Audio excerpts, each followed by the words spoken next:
Engaging the Phantom projectile. They will all kneel before Zod.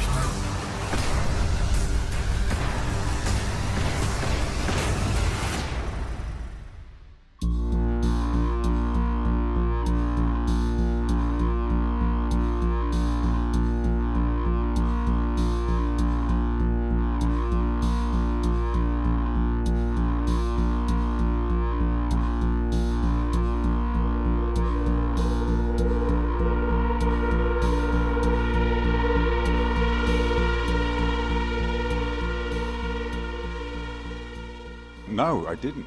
In fact, I read for this character called the Dark-Haired Man, which was a bit concerning because I didn't have any hair. So Paul wrote the scene specifically to run through a different plot line, to touch on so many different emotions of that character. So no, I didn't know that, and that was it's a bit of a surprise when I did discover it. Even in the test, you didn't know? No. Wow. No, I didn't know. No. I sort of went in with a really nonchalant attitude, like, Yeah. do I get it? Who cares? Fucking dark-haired man. You know, That's kind of how I that's did like it. third guy from the back, you know. Yeah. And then there's General Zod, and I went, oh, yeah, I really want this now. Yeah.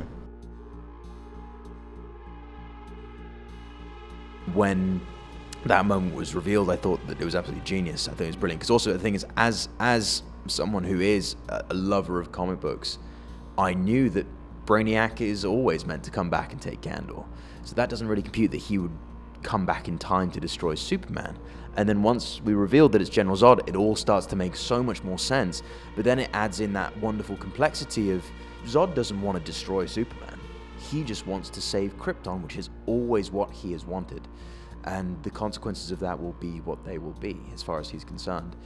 Which I think in season 1 was actually really inspiring to Seg, because Seg was a character who was completely lost. He was constantly on the back foot and constantly searching for someone who knew what they were doing, because Seg had no idea. And he meets this man who has a plan and is strong and is brave and is smart and is willing to take responsibility, and I think bizarrely found a kind of father figure until all of that was flipped on its head too.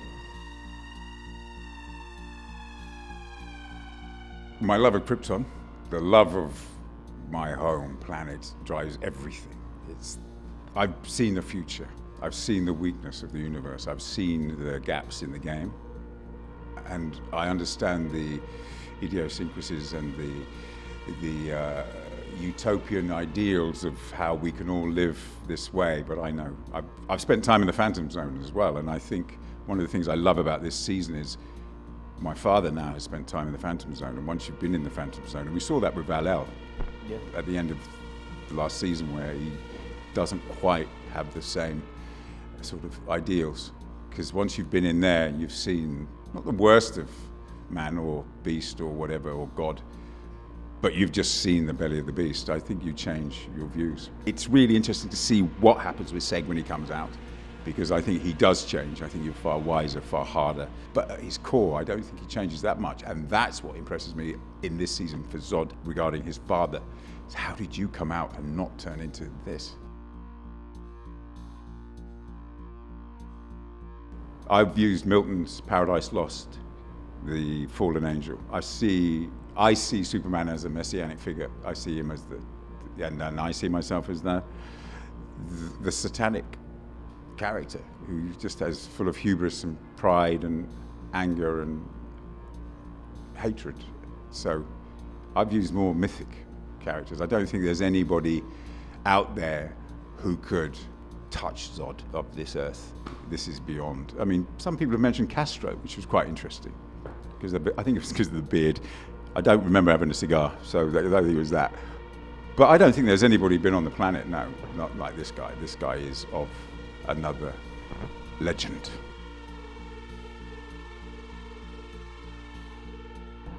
It's a 6-month time jump for Kandor and for Krypton, and for all the characters there. What I will say for Seg is that the Phantom Zone is beyond time and space, so for him it's both been longer and shorter.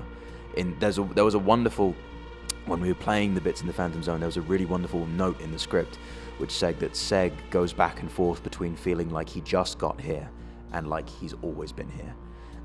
So part of, and Colin sort of alluded to it, that Seg comes out a different character, and the wonderful thing is, as I mentioned, he was always on the back foot in season 1, and he didn't really have any agency or choice over trying to be a hero.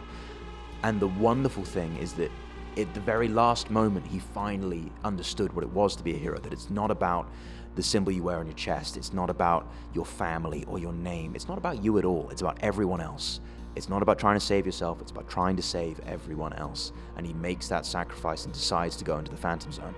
So that is something for him to hold on to while he's in there, that he finally understands his place in all of this. He finally understands what it is to be a hero. So when he comes out of the Phantom Zone, he comes out of it a man. He understands his place in all of this. And that doesn't mean that he's still not the rogue and the scoundrel that you got to know in season 1. He very much still is, but he's answered a lot of questions that have smoothed the rough edges in his life.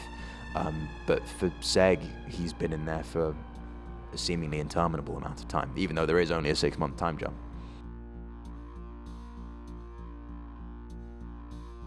I think the thing is, we've done the hard work of setting up who these characters are and what this world is in season 1.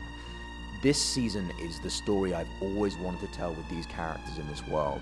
And you're very much right. This is a story of political intrigue and civil war. There's a rebellion against Zod's regime, but also it's a space adventure. And I think this year we were committed to a few things, but for me mostly it was have more fun. I had a blast last year, but let's really own that this is a show with massive stakes, and that this is epic, and that it should be huge. And I think that's what we went for. We wanted to be even bolder, even more ambitious in our vision for what the show could be. And so for me, this is a space epic. We go to Kolu, we go to Wegthor, you see the space elevator, we start to build the empire, build the universe. And its design, its costume, its makeup, every single department has brought their game. Everybody can make a film, everybody can make a TV program, but what's the extra thing? And the extra thing is that passion.